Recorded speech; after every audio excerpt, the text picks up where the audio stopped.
Still, it's good to know love. Even though a sense always comes crushing, one happiness I've missed, a friend and companion I have not made.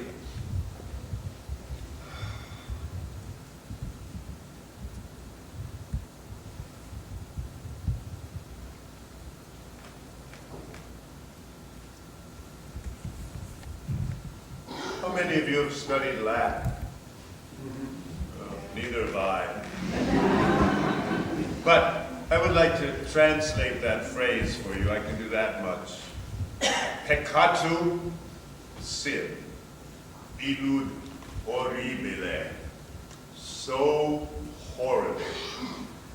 Inter Christianos, amongst Christians, non nominam, not named. The sin so horrible that it is not spoken amongst Christians. Oh. But let us not regress all the way back to Latin. Rather, let's linger in contemporary Italian. Bel canto Italian saturates my life. Bellini. Ah, the finest in the world.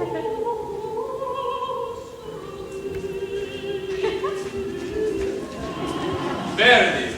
Oh, unsurpassed. Donizetti. The greatest pleasure. Rossini. All of my work colored by them. A real musician could put his finger on this anywhere in the text. I hear Alboni every time she sings in New York.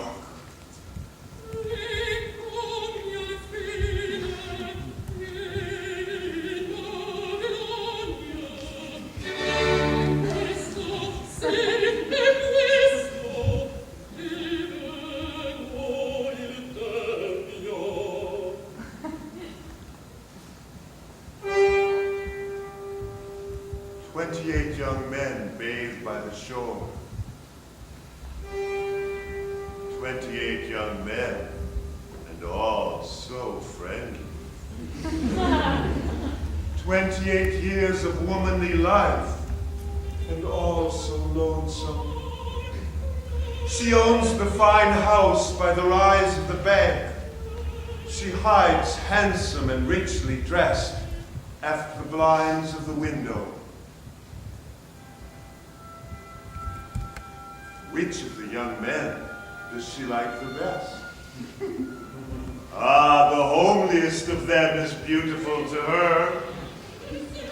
Where are you off to, lady?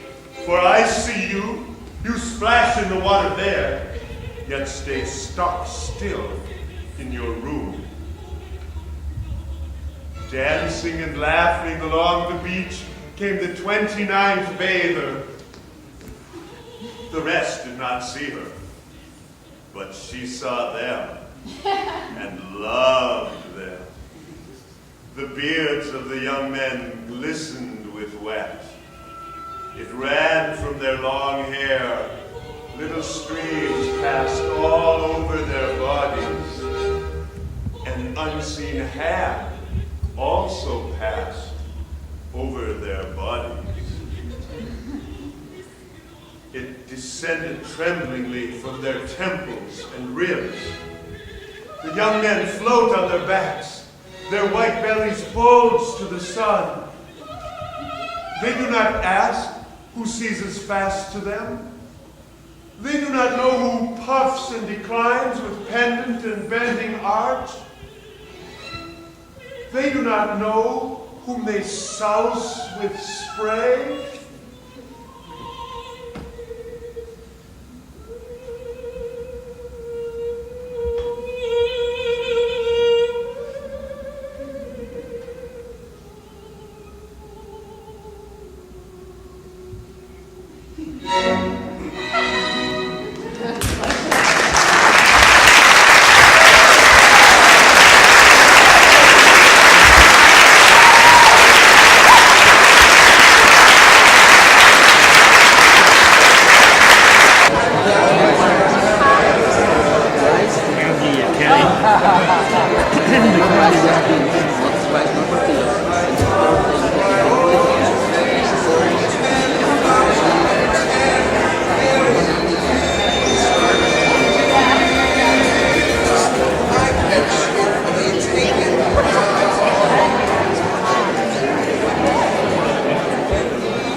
So.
This could get you in a lot of trouble with Anthony Comstock and his pack of Methodist smut hounds. In their pursuit of virtue, they would rather see you in prison or lose your livelihood or commit suicide before you should offend their Society for the Suppression of Vice sensibilities. Does anyone know the artist responsible for this painting? Yes, Thomas Eakins, a good friend of mine. Only artist I know that can resist the temptation to see what he thinks ought to be rather than what is. Eakins sees the spirit, but does not make a man all spirit. He sees the flesh, but does not make too much of it, does not make a man all body. Eakins errs a little, just a little, in the direction of the flesh. Now, this photograph and that portrait of me, yeah, by Tom Eakins, yeah, and this series as well. You name it. Cameras, zoetropes, painting, Tom does it. His last favor to me, promised to be one of my pallbearers, carry these old bones to my tomb. Tom likes to say that he paints naked women because a naked woman is the most beautiful thing there is, except the naked man. And that naked man is Bill Duckett. You remember him before with clothes on? He also works as one of Tom's naked models. Naked models get Tom in a lot of trouble. One time, teaching, he snatches the loincloth right off a model, a man, and there are women in class. Oh my God, you might have supposed they force him to resign. Now, was it prudishness or professional jealousy? You see, Tom is not appreciated by the artistes, so-called, the professional elects. The people who like Tom's work best are the people who have no artistic prejudices to interpose. But prudery is everywhere. I mean, we all get blasted by it. When I say father stuff and mother stuff, onanist, bare legs and belly, oh God, you might suppose I was citing some diabolical obscenity. Will the world ever get over its own indecencies? Take off your clothes. Take off his clothes. Paint naked bodies. Say the unspeakable. Break the rules. Knowing Tom Eakins gives me courage. And reading Emerson gives me courage. Whosoever would be a man must be a nonconformist. America is a poem in our eyes, and it will not wait long for meters. Well, wait no longer, America. Meter be damned. 4th of July, fresh off the press, I mail a copy of Leaves of Grass to Emerson. This letter arrives. Dear sir, Leaves of Grass, the most extraordinary piece of wit and wisdom that America has yet contributed.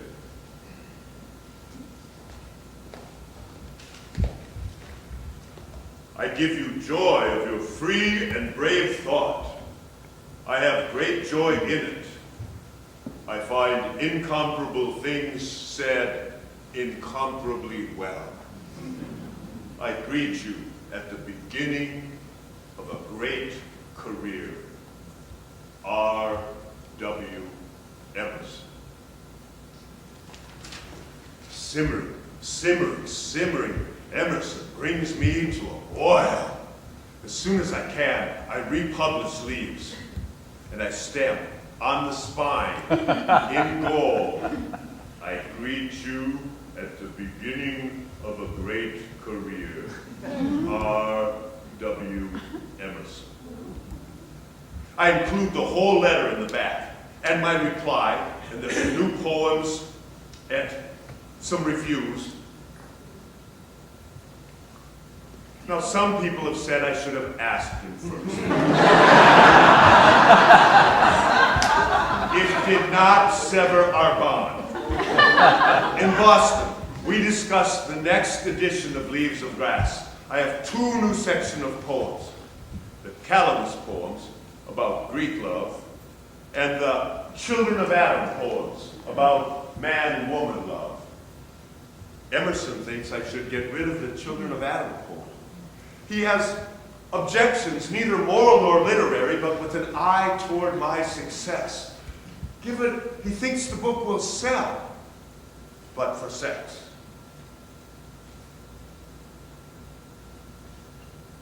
I should eliminate certain objectionable poems.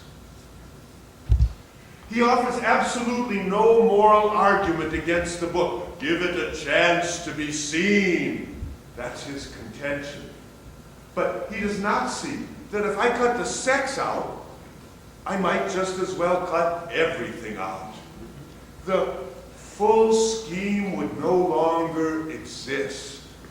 It would be violated in its most sensitive spot. I need those man-woman poems to gird the adhesive Calamus poems, not as a distraction, but to add to them. I aim to embrace all sex, include everything. Sex. Sex. Sex. Whether you sing a song, build a machine, go to the North Pole, or love your mother, or build a house, or black shoes, or anything at all. It's sex. Sex. Sex. Sex, the root of it all.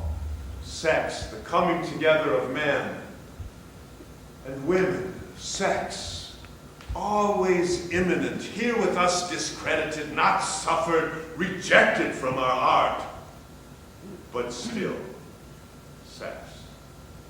Sex, the root of all roots, the life below the life.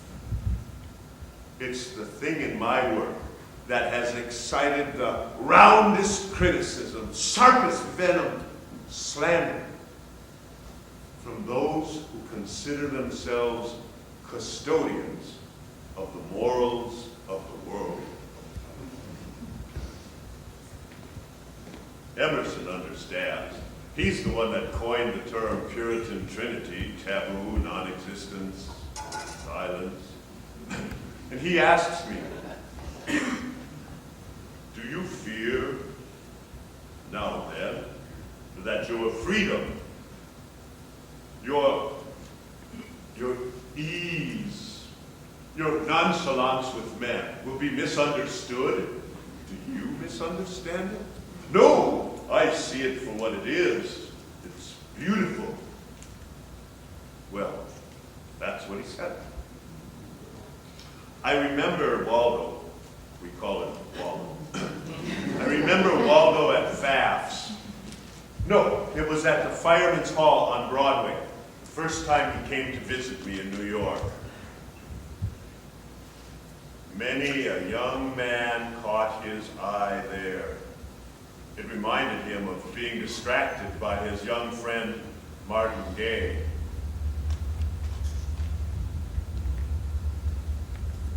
Emerson is Greek.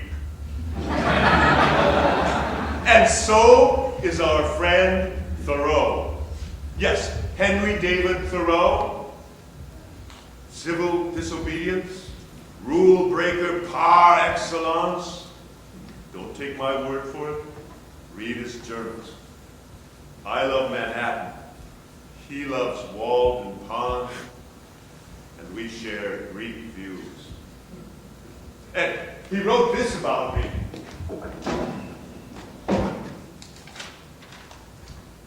We ought to rejoice greatly in Walt Whitman. How they must shudder when they read him. He's awfully good. Not everybody likes me.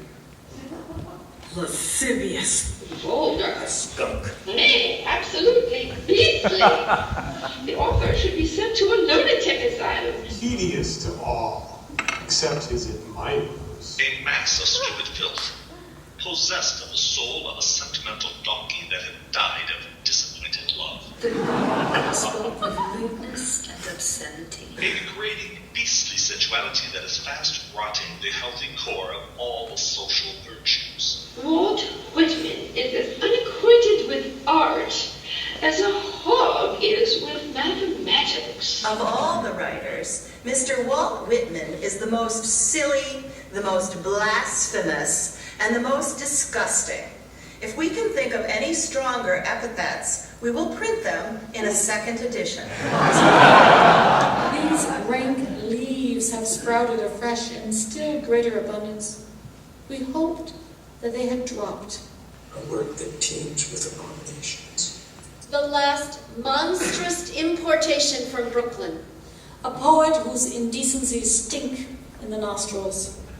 Roots like a pig among the rotten garbage of lascivious thoughts. Ichthyphallic audacity that insults what is most sacred and decent among men.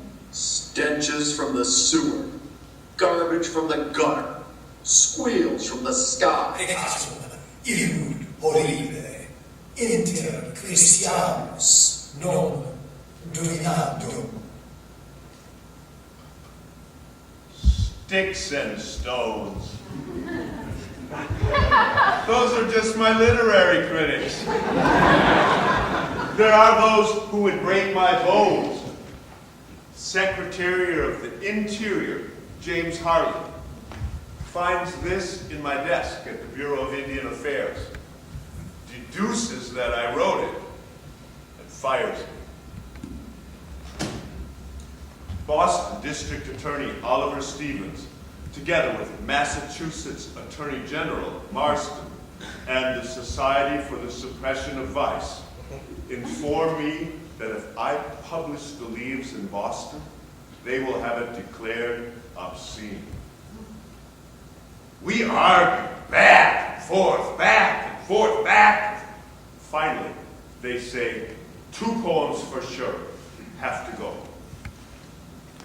The first is called To a Common Prostitute. The title. The title alone stops them. And the second is called A Woman Waits for Me. Let me read to you what may have been the offensive section.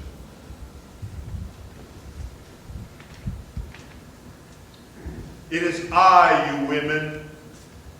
I make my way. I am stern, acrid, large, undissuadable. But I love you. I do not hurt you any more than is necessary for you. I pour the stuff to start sons and daughters fit for these states.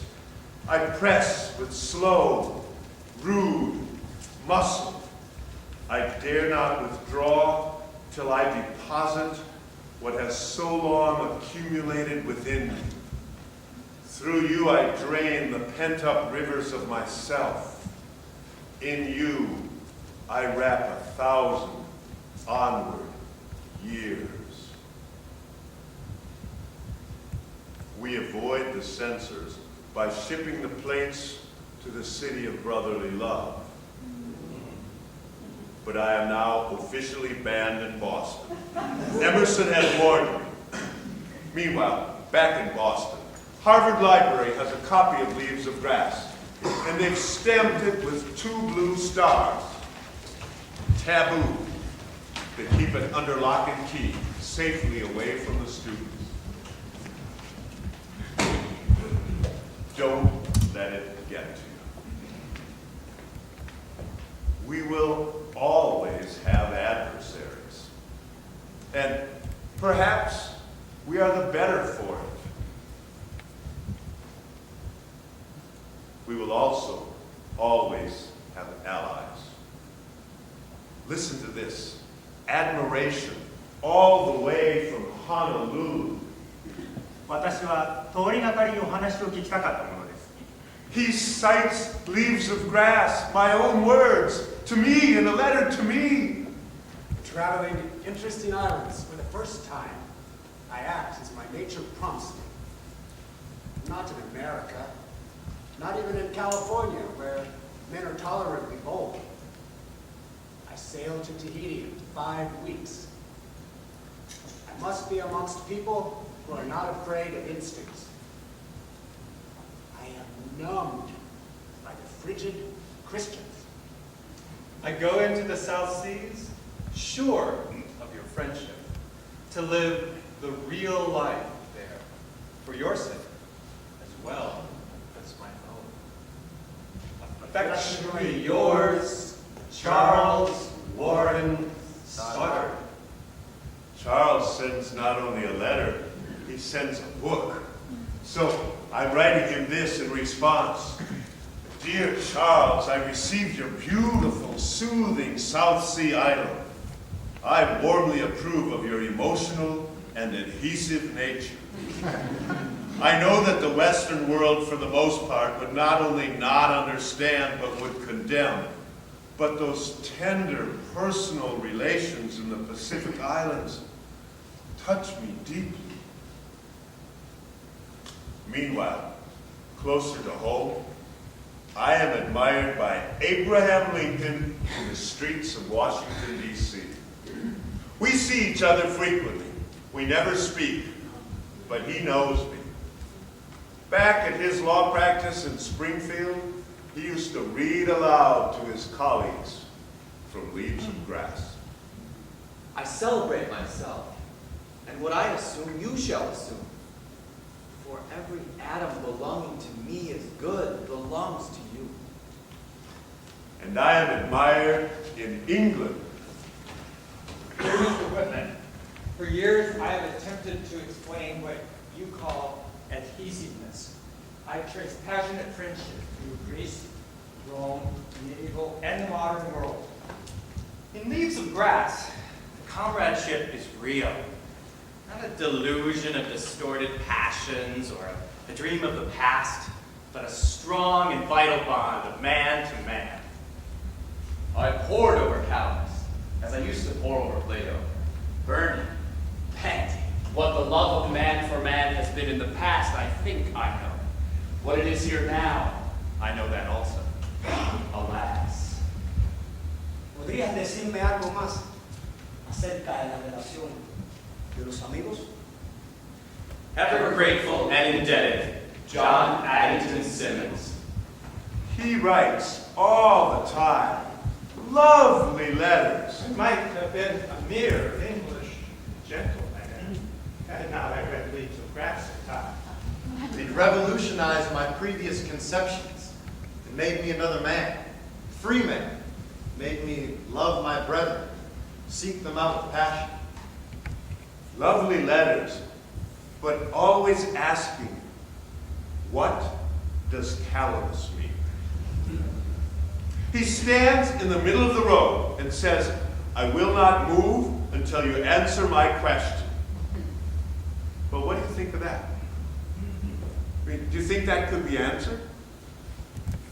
I mean, Simmons is right, no doubt, to ask the questions.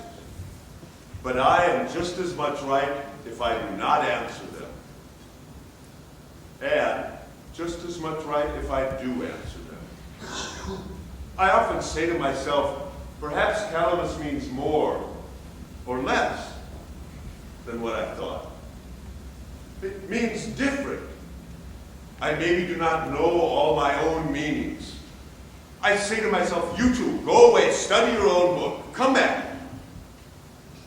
Alien or stranger, study your own book, see what it amounts to. At some point, I am going to have to answer him definitively about calamus. Give him my word for what I meant, or mean it to me. And he writes, in your concept of comradeship, do you contemplate semi-sexual emotions and actions between men? He's not moving. I'll write him this. The questions on calamus daze me. That calamus allowed the possibility of such as mentioned is terrible. The leaves are not to be mentioned for such gratuitous, undreamt and unreckoned morbid inferences, disavowed by me and damnable. That ought to stop his damnable questioning. And then I'll add this.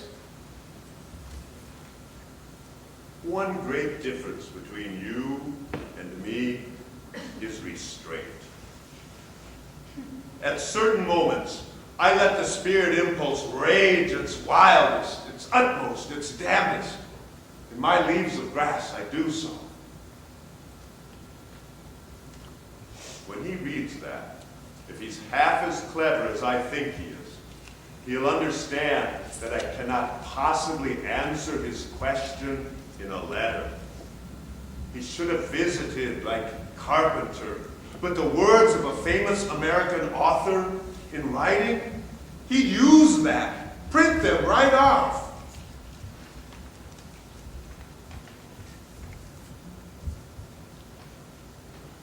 He sent me this photograph of himself, his daughter, a married father of 4. This is a mask he will recognize. Though always unmarried, I have had 6 children. Well, that's a lie! 6 children? Will you give me some credit here? If I had not written so openly about sex and the body, your sexual liberation movement of the 1960s would never have gotten started. Do I have to be the father of gay liberation too? I'd like to get back to my story.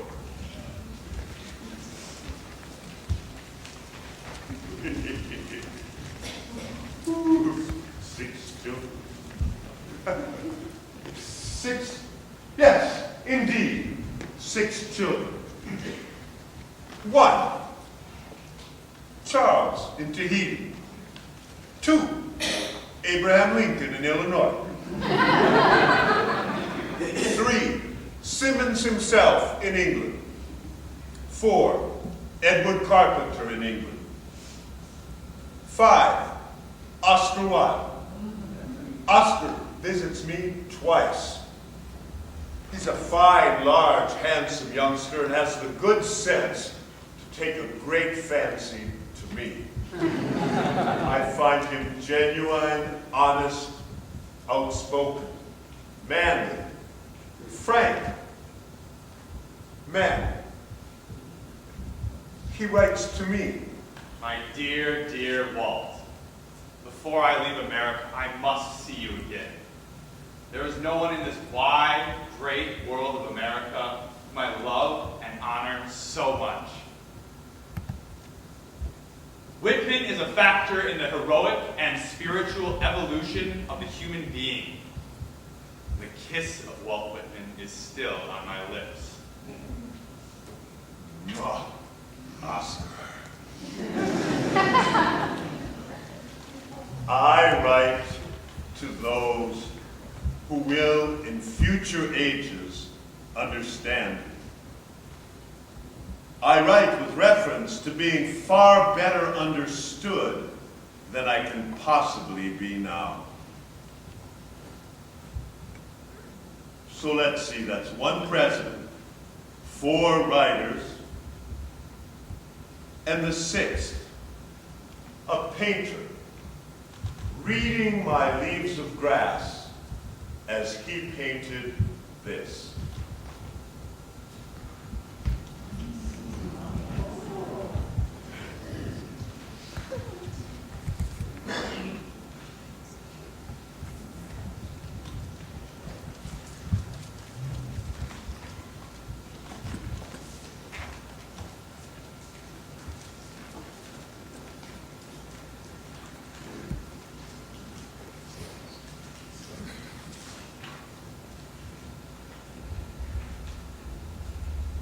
I bequeath myself to the dirt, to grow from the grass I love.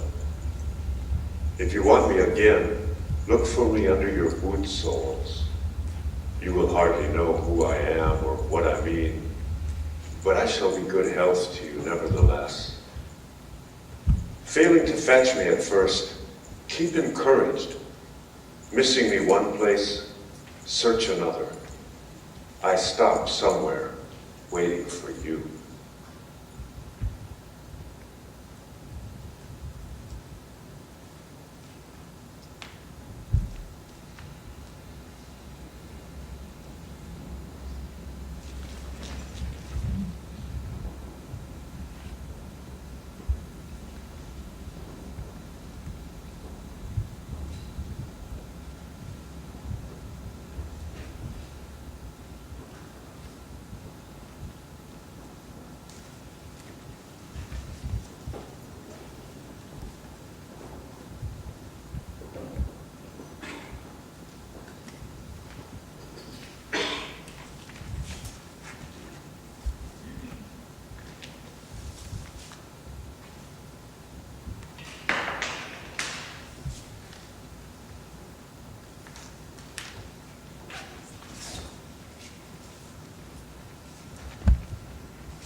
This is no book.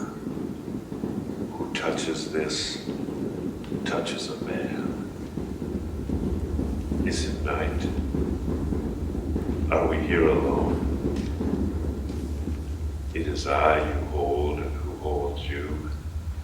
I spring from the pages into your arms. Decease calls me forth. Oh, how your fingers drowse me. Your breath falls around me like dew. Your pulse lulls the tympans of my ears. I feel emerged from head to foot. Delicious. Enough. Enough, O deed impromptu and secret. Enough, O gliding present. Enough, O summed up past. Dear friend, whoever you are, here, take this kiss. I give it especially to you. Do not forget me. I feel like one who has done his work. I progress on. The unknown sphere, more real than I dreamed, more direct, darts awakening rays about me. So long. Remember my words. I love you.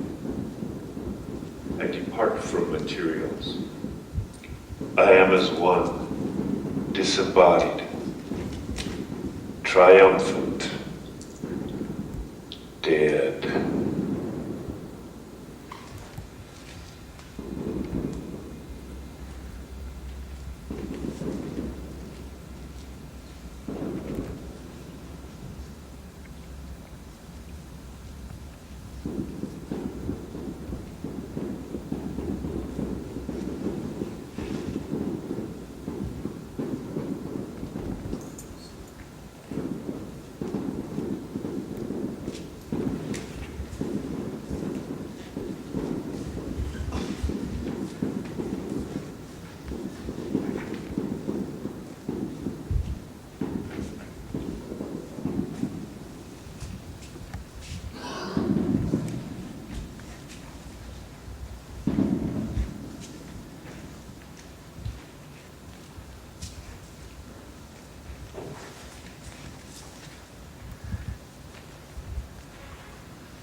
My children, my grandchildren, great-grand,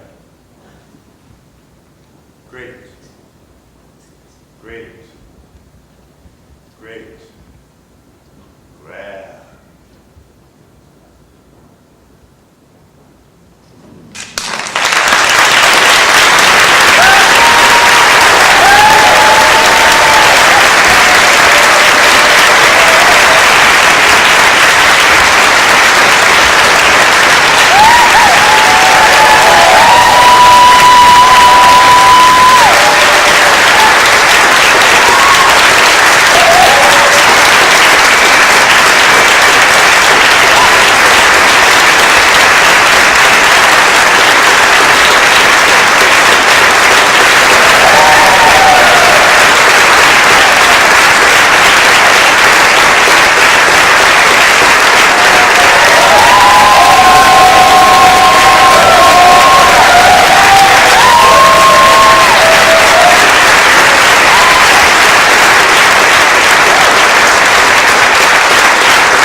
Because this is the Frenching series, we have a tradition of inviting you to stay for a short Q&A that will start in about 2 minutes. This work is being seen this weekend for the first time, and so we have some questions for you, and you may have some questions for us. So we invite you to stay, or you can go outside and watch the fireworks. those kind of things. But we have a couple questions, and one of them is, what did you know about Whitman before you sat down? Will anybody be willing to? Not much. Not much. Not much. Yes. Okay, I'm the outlier. I'm kind of I was born in Camden, New Jersey, and Walt Whitman is one of my place saints, and I actually know quite a bit about him, including stuff that was not in the show, like the fact that he was an opera fan, and that he was a literary child of George Sand, and that he influenced the Ashcan School in New York City, and that one of his biggest immigrant fans was Emma Goldman. Wow, listen to that. Like, you really channeled him. I was like, it felt like a direct transmission. I was like, that's the voice I will hear from here on out when I read his poems. Well, I went to Camden and did my homework. Other people about Whitman. My mother gave me Leaves of Grass when I was 6, I think. When you were 6? Yep, and so I started reading a lot of poems. Did you read when you were 6? Yeah, I read when I was 3. Yeah. You read when you were 3 and a half? It was a precocious little shit. I guess so. Yes. I knew that he wanted every person to have a copy, but there was the giant book, and so somebody out there to carry it around would be kind of tough. Cool. Other things about Whitman that you knew? Yes. Required reading in high school. Yes, I was one of those people who read Whitman, but I had no idea that he was adhesive or Greek. I didn't know that. They didn't teach us that, did they? No. Not at all. I also want to ask you, why did you come tonight? Why did you come tonight? We all love Patrick.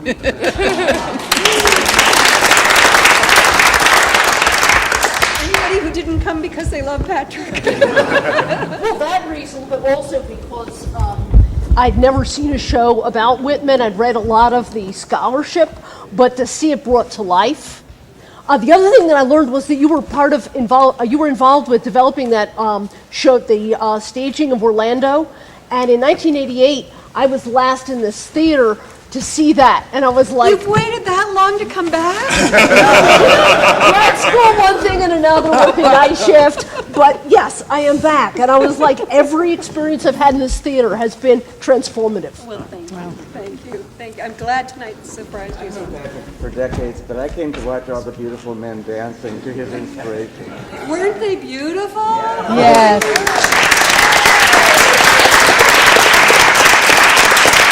As was the choreography. And inspirational is right. And then Millicent added the choreography is really... Well, that's my next question. What struck you? What touched you? What grabbed you? What moments stood out for you? Tell us some of the things, since this is new and fresh, what really... Yes? That was gorgeous. Yeah, that was gorgeous. That was just perfect. Speechless. The use of silence. The use of silence, but what he just did is That gesture. The gesture. He was saying, and he said, speechless.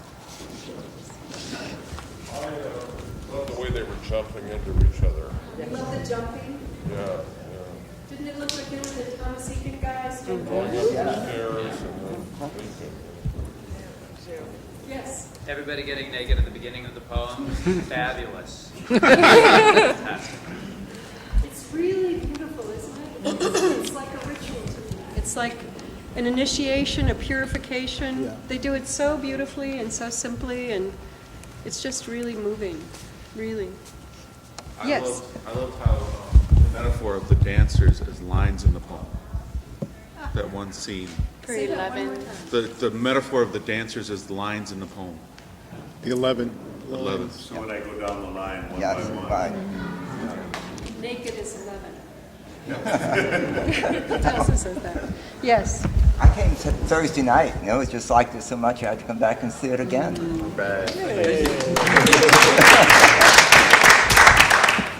I think the thing that I loved about the partner dance was amazing, and the trust, and also the playfulness, and that whole spectrum of feeling from the childlike and playful to the very erotic. That is what I've always loved about Whitman's work, that friendship and sex are on the same continuum. So I thought that was, if I could imagine a dance interpretation of the spirit of Whitman, this was it. And this is from somebody who knows Whitman really well. Thank you for that. Thank you. As a woman, I have never seen 15 men naked at one time. Yay! We're jumping for that. Only one at a time. Was it okay? Oh, yeah. Oh, yeah. Well, you know, when I lived in Mexico, I used to model a nude, and they had to have guards all around, but men could model. It didn't matter. It was so strange to me. And in New York, when you went to art school, they always draped a cloth over their unmentionables.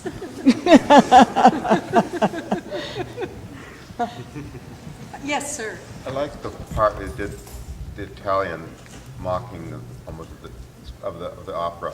It was playful, and I think Whitman, you read him, is very playful. I think it could use more of that, more levity, because I don't think he was. The homophobia was real, and he had to face it, of course. But that I doubt it dominated his life that much. I don't know. I mean, I don't know his biography all that clearly. But the playfulness is in his poetry very strongly. When you sing a song of yourself, already you're laughing at yourself. I mean, at the same time as you're expressing. Yeah, it's a really important question for me in dealing with the show. Like, to what extent did Whitman confront, either explicitly or implicitly, a hostile society? And that section where I sit there in the chair and all those things are said by all those people, that was all written by literary critics. I didn't make any of that up. But that was all real. And the last line was written by Griswold, and he ended his 1855 review of Whitman with that Latin phrase, basically saying, this man's a sodomite. That I know of, nobody else repeated that exact charge, but I think that this is just my intuition, that some of Whitman's revisions later in life, and some poems disappearing and or the man becoming a woman in the published version, I think was his very savvy capitulation to how far can I go and not get in my own way. How far can I push this? And I think he was brilliant at pushing it about as far as was possible in his lifetime. I mean, and his statement, I write for those who will in future ages understand me. I write with reference to being far better understood than I possibly can be. I think he sensed the dawning of what we know today as a more open society in which two men can openly love each other. So, we can't be a fly on the wall of Whitman's mind and know that for sure, but I think that it's a really crucial and very interesting question, and one that a lot of people have, on the other hand, for about 100 years after at least 100 years after the first publication of Leaves of Grass, there were lots of academics who spent a lot of energy trying to prove Whitman's heterosexuality. And so, it's only been in much more recent times that anybody has really sort of embraced Whitman as a man who loved men. I mean, as recently as the 1960s, when they tried to build the new bridge between Philadelphia and Camden, they had just built the Ben Franklin Bridge because he was a prominent Philadelphian. So they had to find somebody prominent from Camden to name a bridge after. Let's name it after Whitman. Well, the Archdiocese of Camden went apoplectic. But the response at the time was not, get over yourselves, because this was the early 60s, right? The response at the time was, we can prove that Whitman is a great poet. You cannot prove that he's a homosexual. And so the bridge got named after Whitman. So that influence, even more recently in DuPont Circle, possibly the gayest epicenter of Washington, D.C. You come up out of the escalator and there's a Whitman quote on the wall. But the last line got cut off, the last phrase, which is the kiss of the soldier being on Whitman's lips. I'm paraphrasing, something like that. But, you know, so even there in sort of gay central in D.C., they had to straighten up Whitman to make it okay for the public. I understand that. I'm just saying, as a dramatic piece, if you can add levity to it, right, it will deepen the other side. Right. Yeah. Well, and yeah. that's helpful to hear. Thanks. And that's a struggle I deal with. Like, how heavy can you get, and where can you find the levity and bring it in? Yes. Over time, I've read several analyses, and these analyses concern everything from the YMCA to the logging camps here in Minnesota. And the concepts apparently during the 1890s to early 1900s were that it was really better for society for men to become comrades and get them together because it would prevent them using the vice in Minneapolis or big towns. Do you think Whitman actually realized that he may have had an influence in these, quote, moral institutions that wanted men to come together?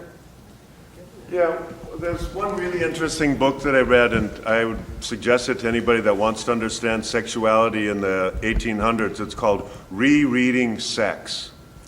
And the woman who wrote it looks sort of at what she calls the four main influences in the discourse around sexuality in America in that century.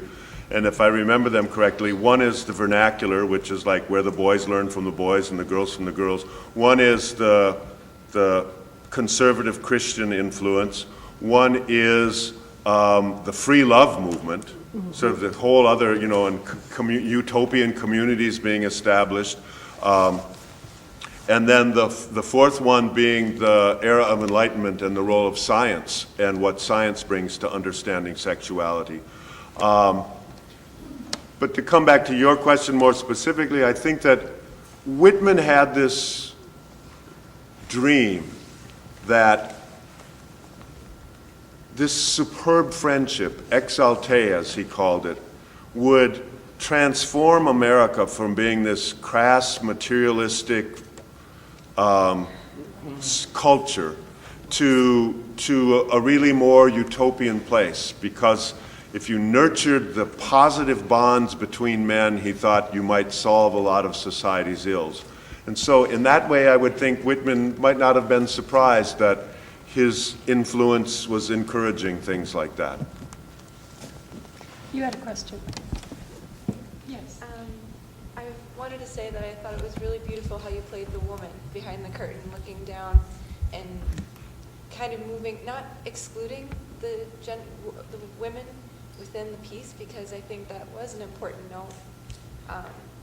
Nobody could express their sexuality, and even though I know Whitman is mostly concerned with men, it's nice to see that become a part of it and to see that it's a struggle that everyone deals with within that society. Yes. Well, part of the levity, and I loved the dialogue between Scully and Whitman. That was nice. Yeah. You want to see more of that? I think that wouldn't hurt at all, and that would help. I did like, and I would like more of that. We like Patrick Scully. Well, one of the questions that I deal with is, you know, when I was first developing this piece, and the structure shifted, but in the beginning I was thinking, well, Whitman's got 4 lists, or litanies. And the first one is the litany of silence. You know, and so that's why I like those dances, like so much of it happens in silence. And then the second one I call the litany of the Greeks, so looking back to when there were cultural references. The next one I call the litany of horrors, and the last one was the litany of opera, because opera was such a huge influence in Whitman finding his voice. And I wonder if I've made too big a part out of the litany of horrors, at the same time, as a gay person, I feel like probably most people feel, oppressed people within this culture, that like the bigger culture does not want to look at what I would call historical trauma of queer people since Moses or maybe before, and the way that that's just been perpetuated. And so when I was reading the book on the history of homosexuality, and you come across these names like St. Augustine and Thomas Aquinas and Charlemagne and all of these people that are these names that, well, we know that we've heard them in history. Did we know that they were part of this, that they all had really negative things to say about burn him or castrate him or whatever? And so it's hard to know, though. You don't want to totally make a downer out of the show. At the same time, I want to show what it is that Whitman had to break through that nobody was really talking about, because the conspiracy of silence is so strong that I run into well-educated PhDs, some of them with their degrees in American literature, liberal people, progressive-minded people, who are shocked when I tell them that Whitman loved men. And it's not because these people are dumb. It's because there's a cultural conspiracy to erase the sexuality of anybody that doesn't fit the heterosexual norm. Oh, well, that's not so important. He's not writing about sex between men. He's writing about the love between a poet and the poet's reader. And it didn't just happen to Whitman. The same thing happens to Rumi and has been happening in Persian society for centuries. And so for me, the question is, how do you put that into a show and have it not sink the show, but not deny it either? And that's part of what I'm struggling with here. No. I wouldn't take any of that out. But I thought there were some cute, that was cute, the Scully and Whitman dialogue, and actually castigating him about his love life not being perfect. And then you talking back to yourself in that way. That was really neat. And that was so real. That was one of the best lines in the show, I think, about failing at love, because we take our forerunners and we try to turn them into icons, but they were human beings. Yeah. Thanks. And I think also Whitman was such an incredible optimist. I mean, I am not a Pollyanna. Sometimes I find parts of his work really hard to take, and Emma Goldman, who was herself no pessimist, found him a little bit too Pollyanna for her taste on occasion. But the fact that he was able to sustain that level of positivity. The other thing is, I think that the dialogue between you as an artist and him as an artist, Crossing Brooklyn Ferry, is the most futurist poem I know. He's talking directly to people. He has this confidence that there will be a future. And I think it's very much in the spirit of his work to dialogue with him person to person. No, but the thing is, I was just saying, because that he does represent, something that is a thread in that part of 19th century America, pretty much from, say, about the first third, maybe 1820s, 1830s, all the way through into the early 20th century of this, this whole idea of a growing industrializing society, but just the idea that they're looking at it, the mainstream culture looks at it in terms of what materialist and industrialism is going to make possible for people. But there is this feeling that there is this opening up, increasing democratization, increasing prosperity for people. And what we would now, in a much more cynical time, look at is this naive optimism of that part of 19th century, early 20th century America. So let me just quickly introduce the dancers who've joined us here, because I also want to give you a chance if you have questions for any of them about this, because I did a lot of work on this show, but so did all of these guys. And so Michael Engel on the end,